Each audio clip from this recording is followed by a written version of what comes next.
और दान लेने के लिए भगवान ही आते हैं।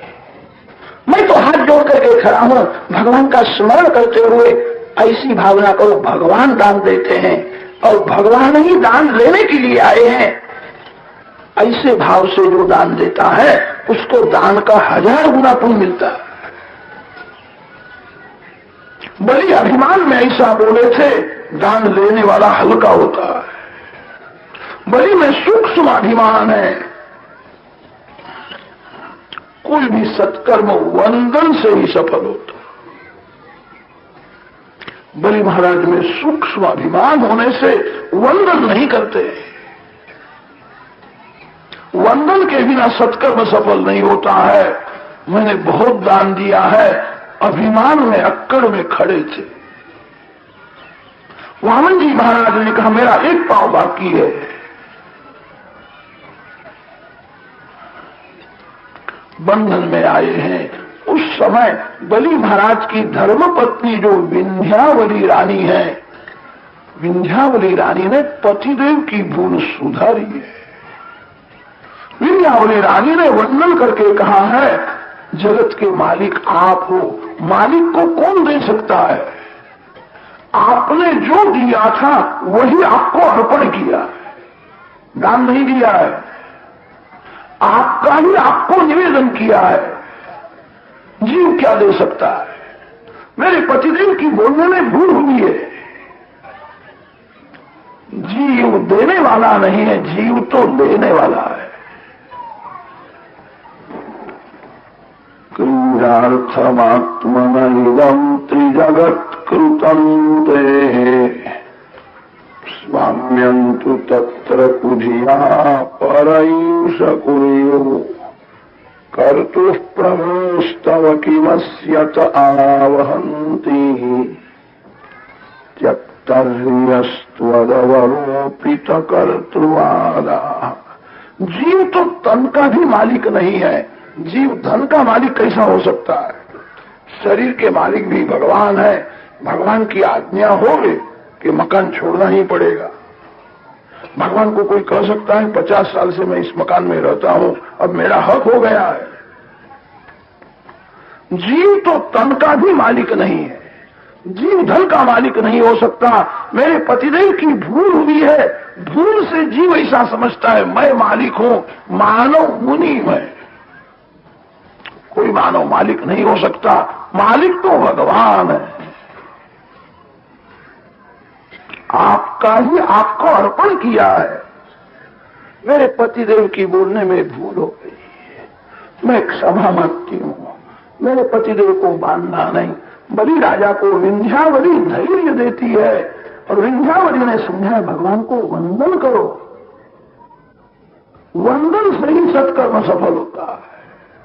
सत्कर्म अभिमान को मारने के लिए, अभिमान सभी दोषों का बाप है। वंदन करो। बलि में सूक्ष्म अभिमान था, बलि महाराज इसलिए वंदन नहीं करते थे। विंध्यावली ने समझाया। भगवान को कहना आपके चरण में मैं वंदन करता हूं, एक चरण जो बाकी है मेरे मस्तक के ऊपर रखो।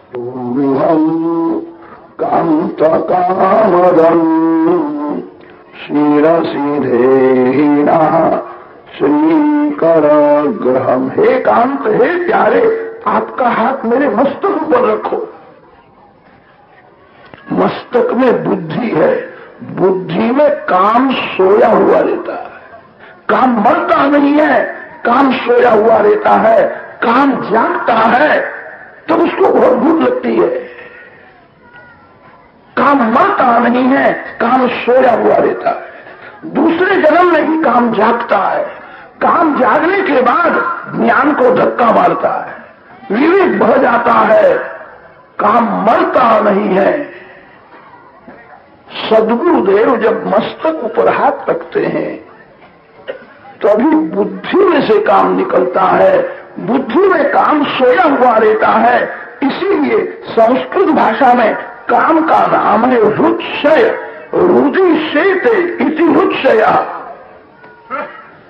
कभी कभी आपको ऐसा लगेगा अब मेरा मन शुद्ध है, मेरे को कभी क्रोध नहीं आता है, मेरे मन में काम नहीं है, मैं पवित्र हूं, भूल है। काम, क्रोध, लोभ सभी विकार अंदर है। मानव सावधान होकर के भक्ति करता है, तभी तक विकार दिखते नहीं है। जहां थोड़ा दाखिल हुआ, अंदर के ही विकार बाहर आ जाते। वो कहते क्रोध आया, अरे क्रोध कहां से आया? क्रोध जो अंदर था वही बाहर आया। काम अंदर ही रहता है, बुद्धि में सोया हुआ रहता है, वही जागता है। सदगुरुदेव जब अतिशय कृपा करते हैं तभी काम मरता है। गोपियों के सदगुरु श्री कृष्ण है। गोपी भगवान को मनाती है, आपका हाथ मेरे मस्तक ऊपर रखो। बलि राजा ने वंदन करके कहा है, आपका चरण मेरे मस्तक ऊपर रखो, कृपा मेरी भूल हो गई है। आपको कौन दे सकता है? आपने जो दिया था वही आपको अर्पण किया है। मेरी बोलने में भूल हुई है, मैं वंदन करता हूं, कृपा करो। आपका एक चरण जो बाकी है मेरे मस्तक के ऊपर रखो। बलि महाराज भावपूर्वक वंदन करते हैं। बलि के मस्तक ऊपर वामन जी महाराज ने अपना चरण रखा है। भगवान के चरण मस्तक ऊपर आए। देव ऋषि बलि राजा को धन्यवाद देते।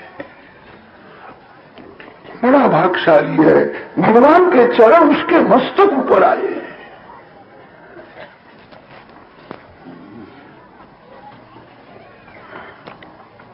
भगवान ने कृतार्थ किया। अब तो भगवान को दया आई है, इतना दिया और कहता है मैंने कुछ भी दिया नहीं, मैं आपको वंदन करता हूं। तन, मन और धन से जो भगवान की सेवा स्मरण करता हुआ तन्मय हो जाता है, भगवान उसको अपने स्वरूप का दान करते हैं। अब मैं तेरा हो गया, मैं तेरे आधीन हुआ हूं। स्वर्ग का राज देवों को मैंने दिया है, पाताल का राज आपको देता हूं। आपके द्वार में आज से मैं खड़ा रहूं। बलि महाराज पाताल में जाते हैं, प्रत्येक द्वार में चतुर्भुज नारायण विराजमान। तन, मन, धन से सेवा स्मरण करता हुआ जो तन्मय होता है, उसके द्वार में भगवान विराजते हैं। शरीर ही जीवात्मा का घर है, इंद्रिय द्वार है। आंख में श्री कृष्ण को रखो, कान में श्री कृष्ण को रखो, मुख में श्री कृष्ण, मन में श्री कृष्ण। मानव जिस इंद्रिय से भक्ति नहीं करता, उसी इंद्रिय में से काम अंदर घुस जाता है। काम बड़ा बलवान है, काम अंदर आवे नहीं।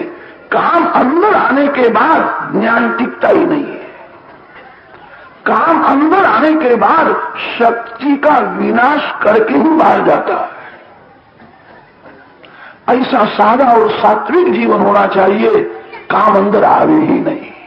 मानव जिस इंद्रिय से भक्ति नहीं करता, उस इंद्रिय से काम अंदर घुस जाता है। इंद्रिय द्वार में भगवान को रखो। मानव जिस इंद्रिय से भक्ति नहीं करता, उस इंद्रिय से पाप होता है। बलि राजा के द्वार में भगवान विराजमान है। पाताल में बलि महाराज गए, जहां नजर जाती वहां नारायण। आंख से दर्शन करते हैं, कान से कृष्ण कथा सुनते हैं, जीभ से जप करते हैं, मन से नारायण का ध्यान करते हैं। कृष्णम नारायणम वंदे, कृष्णम वंदे पृथासुतम, कृष्णम द्वैपायनम वंदे, कृष्णम वंदे व्रजप्रियम।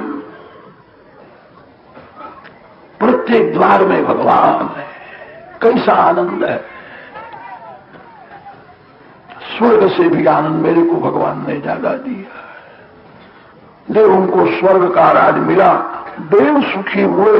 बलि महाराज को नारायण का दर्शन होता है, बलि राजा भी सुखी हुआ है, सभी को तो आनंद हुआ है। वैकुंठ धाम में माता लक्ष्मी जी को शांति नहीं है, माता जी अकेली है। माता जी को ठीक लगता नहीं, प्रभु कब आवेंगे। माता जी ने एक बार नारद जी को पूछा था, नारद तू जानता है भगवान कहाँ विराजते हैं? नारद जी ने हाथ जोड़ करके कहा, माता जी मैंने ऐसा सुना है, बलि राजा के यहाँ दान देने के लिए गए थे, वो बलि के बंधन में है, हाथ में डंडा लेकर लड़े रहते, बलि के आधीन हो गए, सर्वस्व का दान लिया है कि वैकुंठ में कब आवेंगे। अब तो कब आवेंगे मैं क्या कहूं, बलि के अधीन है। बलि राजा रजा देवे तो ही आ सकते, नहीं तो आना मुश्किल है। लक्ष्मी जी ने युक्ति की है, ब्राह्मण पत्नी का वेश धारण की, बहुत सादा श्रृंगार है। जहां नारायण की सेवा है वहां बिना निमंत्रण लक्ष्मी जी आती है। बहुत से लोग तो लक्ष्मी के पीछे ही पड़ते हैं। लक्ष्मी जी अकेले किसी के घर में नहीं जाती, कदा जावे तो रुलाती है। लक्ष्मी जी जिसके घर में नारायण के साथ में आती है उसी को शांति मिलती है। अकेली लक्ष्मी आवे तो रुलाती है। जहां नारायण की सेवा है वहां लक्ष्मी जी को निमंत्रण की भी जरूरत नहीं पड़ती है। वैकुंठ धाम छोड़ करके लक्ष्मी जी बलि राजा के घर में आई है। बलि महाराज पहचान सके नहीं। बलि राजा को ऐसा हुआ कोई गरीब ब्राह्मण की पत्नी कुछ मांगने के लिए आई है। बलि राजा ने कहा है क्या इच्छा है, क्यों आई? लक्ष्मी जी ने कहा मैं एक ब्राह्मण की पत्नी हूं, मेरे को माता पिता नहीं है और मेरे को कोई भाई भी नहीं। मैंने ऐसा सुना है राजा बलि को कोई बहन नहीं है, तू मेरा धर्म का भाई हो जा, मैं तेरी बहन होने के लिए आई।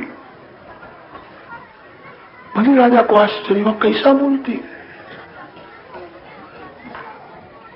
माता जी श्रृंगार भले न करे, उनका तेज कहां जाए, साक्षात महालक्ष्मी। बलि राजा को आश्चर्य होता है कि कोई साधारण स्त्री में लक्ष्मी के जैसी लगती। बलि राजा ने वंदन किया है और बलि राजा ने कहा आज से मैं आपका छोटा भाई हो गया, आप बड़ी बहन हो, यही आपका पियर है, यही रहो, संकोच करना नहीं, ये सब आपका ही है, यही रहो। बलि के घर में लक्ष्मी जी विराजमान है। माता जी आई तभी से सभी लोग अति सुखी हुए। किसी के घर में झगड़ा नहीं, किसी को बुखार आता नहीं, कोई गरीब नहीं, सभी लोग अति सुखी हुए हैं। साक्षात महालक्ष्मी आई। सभी को तो आनंद है, माता जी को शांति नहीं है। मेरे मालिक हाथ में डंडा लिए खड़े रहते हैं, बंधन में आए हैं, उनको बंधन में से छुड़ाना है।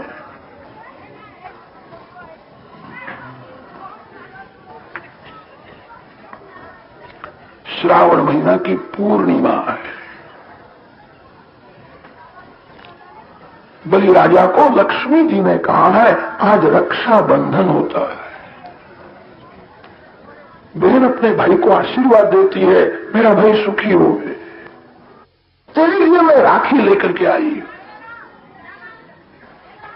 बलि बड़ा भाग्यशाली है, साक्षात महालक्ष्मी उसके हाथ में राखी बांधती है।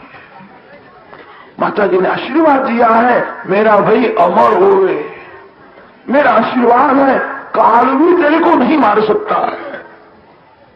बलि महाराज आज भी है। सप्त चिरंजीवियों में बलि राजा की पूजा होती है। अश्वत्थामा बलि व्यासः हनुमांश्च विभीषणः कृपाचार्यः परशुरामः सप्तैते चिरजीविनः। जन्म दिवस हो गए उस दिन 7 चिरंजीवियों की पूजा करने से आयु बढ़ता है। ये सप्त चिरंजीवी है। अश्वत्थामाचार्य आज भी है, बलि महाराज आज है, व्यास नारायण आज है, हनुमान जी महाराज प्रत्यक्ष विराजमान है। उनको काल नहीं मार सकता है। सप्त चिरंजीवियों में बलि की गणना होती है। महालक्ष्मी ने बलि राजा को आशीर्वाद दिया है, मेरा भाई अमर हो गए, काल भी तेरे को नहीं मार सकता। माता जी उसके हाथ में राखी बांधती है, बलि को आनंद हुआ, अब मैं अमर हो गया, काल भी मेरे को नहीं मार सकता है।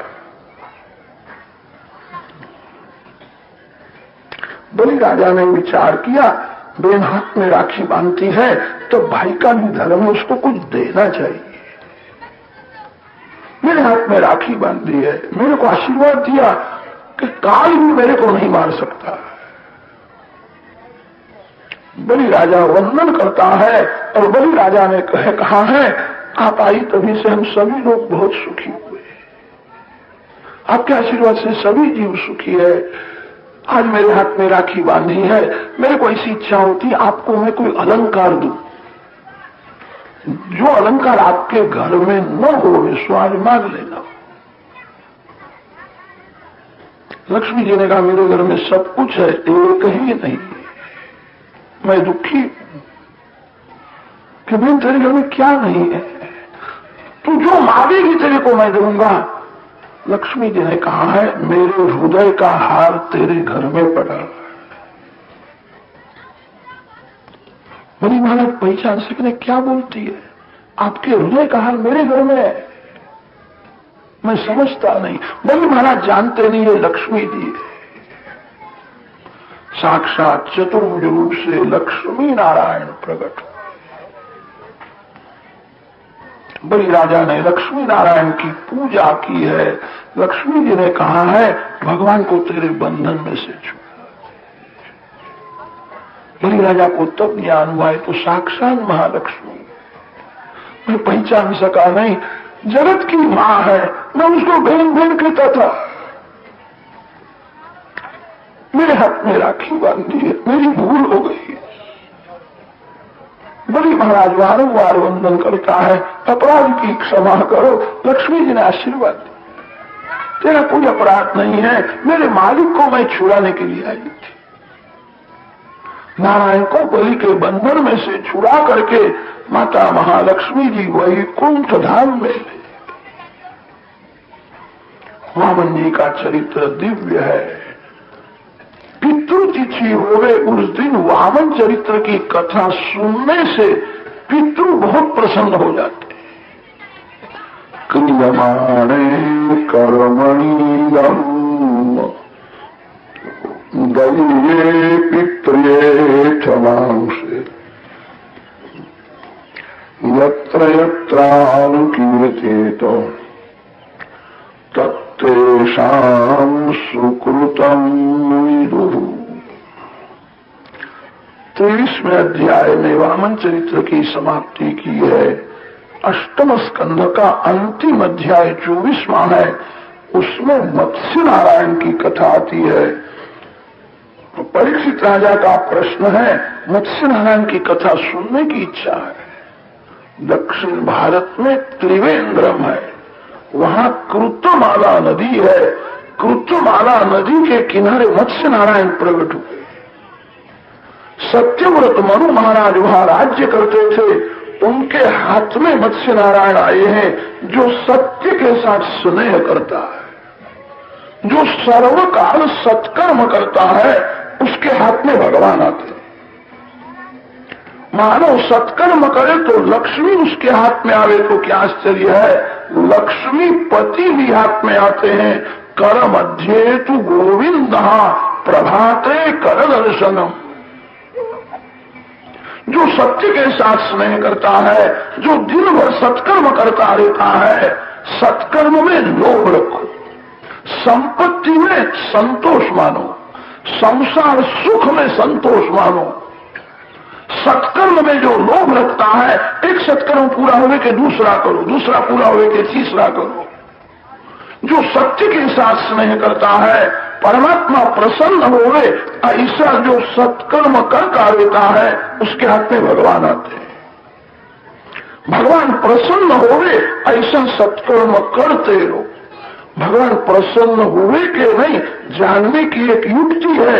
जो काम करने पर आपको शांति मिले, अंदर का आनंद मिले तो समझना भगवान प्रसन्न है। जो काम करने के बाद मन चंचल होवे, मन अशांत होवे, समझना भगवान नाराज होवे। परमात्मा प्रसन्न होवे ऐसा सत्कर्म जो सतत करता है उसके हाथ में भगवान आते हैं। मत्स्य नारायण ने सत्यव्रत मनु महाराज को सुंदर उपदेश दिया है। प्रलय काल में सबका नाश होता है जो सत्य के साथ स्नेह करता है। सत्य ही नारायण है। जो परमात्मा के साथ प्रेम करता है प्रलय काल में भी वो मरता नहीं है, वो अमर हो जाता है। अष्टम स्कंध के अंतिम अध्याय में मत्स्य नारायण की कथा वर्णन की है। नवम स्कंध का आरंभ करते हैं। नवम स्कंध में 2 प्रकरण है, सूर्य वंश प्रकरण और चंद्र वंश प्रकरण। सूर्य वंश में राजाधिराज रामचंद्र भगवान प्रकट हुए। चंद्र वंश में श्री कृष्ण भगवान प्रकट होने वाले। आज राम जी महाराज आएंगे, कल थोड़ी रामायण की कथा होगी, फिर श्री कृष्ण भगवान प्रकट होने वाले। रामायण में कृष्ण कथा नहीं है, संपूर्ण रामायण रामचरित्र है। भागवत में मुख्य कथा तो श्री कृष्ण की है। श्री कृष्ण की कथा मुख्य होने पर भी प्रथम राम आते हैं, पीछे से श्री कृष्ण आते। राम जब तक नहीं आते तब तक श्री कृष्ण भगवान नहीं आते, प्रथम राम आते हैं। राम मर्यादा पुरुषोत्तम है, श्री कृष्ण प्रेम पुरुषोत्तम है। रामचंद्र जी की सभी लीला अति सरल है। श्री कृष्ण भगवान की सभी लीला अटपटी है। राम दिवस में 12 बजे प्रकट होते हैं, सभी को आनंद होता है, दिन भर उत्सव में जाता है। श्री कृष्ण भगवान तो रात्रि में 12 बजे के बाद प्रकट होते। एक वैष्णव ने भगवान को पूछा था, रात्रि में 12 बजे के बाद आते हो, रात भर जागना पड़ता है, दिन में क्यों नहीं आते हो? भगवान ने जवाब दिया, राम तो राजाधिराज है, राजाधिराज दिवस में आवे, बड़ा भारी जुलूस निकले, सभी को दर्शन होवे। मैं राजाधिराज नहीं हूं, मैं माखन चोर हूं, ऐसे चोर कहीं दिवस में आता है? चोर तो सब सो जावे तब आता है। इसीलिए वर्णन की है, भागवत की कथा करने वाला वक्ता और कथा सुनने वाला श्रोता, उसका जीवन राम के जैसा ही होना चाहिए। राम जी महाराज जो करते हैं वह करो, श्री कृष्ण भगवान जो करते हैं वो करना नहीं। एक भाई ने हमको पूछा था, महाराज आप श्री कृष्ण की बहुत प्रशंसा करते हो, वे तो माखन की चोरी करते थे, मैं चोरी करूं तो मेरी आप प्रशंसा करोगे? श्री कृष्ण क्यों चोरी करते थे, वो चोरी है कि नहीं, दशम स्कंध में वर्णन। जगत के मालिक चोरी कर सकता है। गोपियों ने तो तन मन धन सर्वस्व भगवान को दिया है। जिसने सर्वस्व अर्पण किया है उसके घर में थोड़ा सा माखन खाए, ये चोरी है। सुखदेव जी महाराज भागवत में ऐसा कहीं नहीं बोले हैं श्री कृष्ण चोरी करते हैं। जो ईश्वर है, जो जगत का मालिक है, वो चोरी कैसा करे? यह तो शुद्ध प्रेम की कथा। गोपी अति से प्रेम में कभी कभी ऐसा बोलती थी, कन्हैया माखन चोर। जहां बहुत प्रेम है वहां कोई गाली दे तो अच्छा लगता है। गोपी तो प्रेम की मूर्ति है। गोपी बोलती है सो भगवान को अच्छा लगता है। साधारण कोई मानव भगवान को चोर चोर के तो भगवान को अच्छा नहीं लगता है। भगवान तो जवाब देते, मैं चोर नहीं हूं, तू चोर, तेरा बाप चोर, तेरा दादा भी चोर था, कैसा पैसा कमाया मैं सब जानता हूं।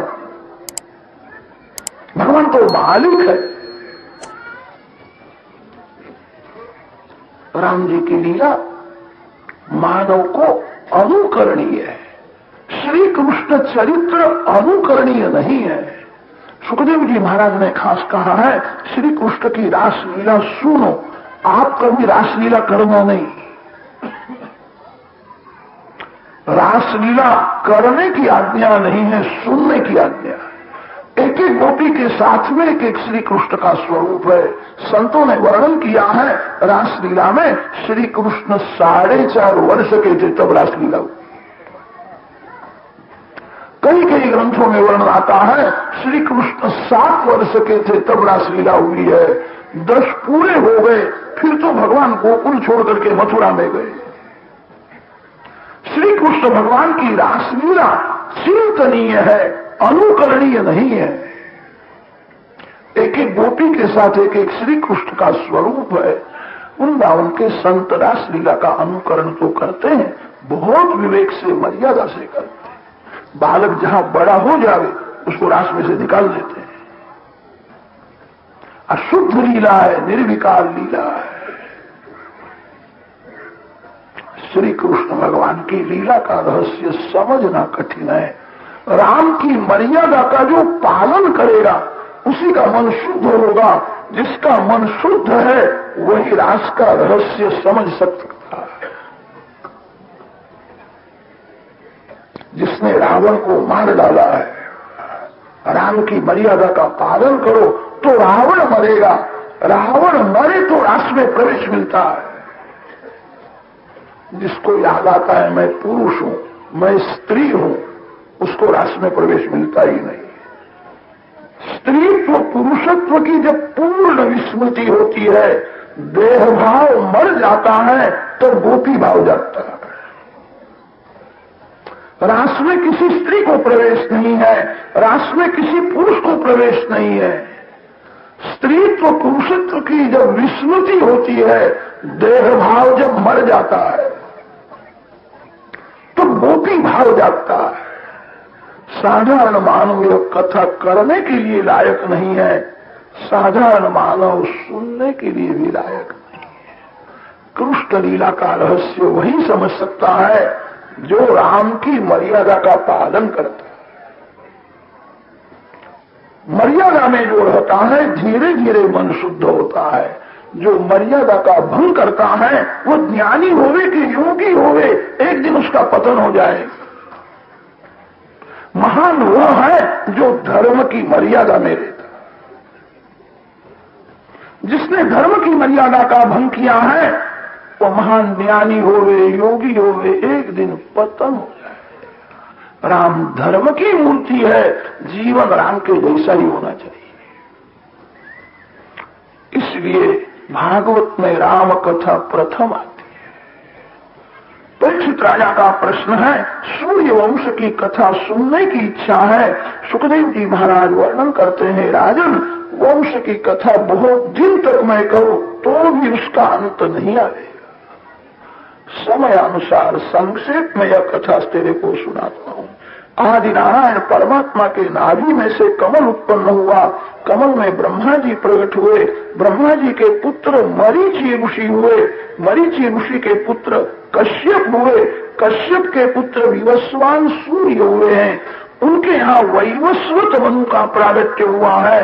वैवस्वत मनु के वंश में इक्ष्वाकु, मृग सरियाति, दिष्ट धृष्ट, करूषक, नरिष्यंत, पृषध्र, नभग, कवि ऐसे अनेक राजा हुए।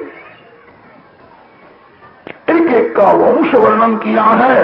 इक्ष्वाकु के वंश में भगवान राम प्रकट हुए। मनु महाराज के पुत्र जो नभग है, नभग के यहाँ नाभाग का जन्म हुआ। नाभाग के यहाँ भक्तराज अम्बरीश प्रकट हुए। नाभागादम्बरीशो भून् महाभागवतः कवि। अम्बरीश महाराज की कथा सुखदेव जी महाराज ने बहुत प्रेम से की।